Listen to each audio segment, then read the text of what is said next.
মানে আমি এই ফার্স্ট টাইম ভোট দিব এটা ভাবলেই কেমন অবাক লাগে। আর কালকে আমার তেমন ঘুমও হয় নাই যে আমি ভোট দিব।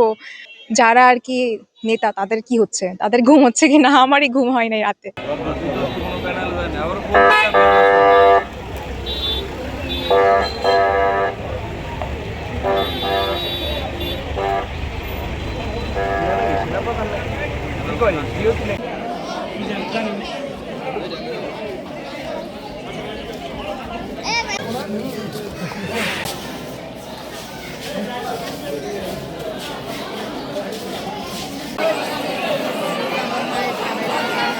তারুণ্য হিসেবে আমি প্রথম ভোট দিতে পারতেছি, খুবই আনন্দিত বোধ করছি। আমি চাই যে দেশের জন্য ভালো কাজ করবে সে যাতে নির্বাচিত হোক।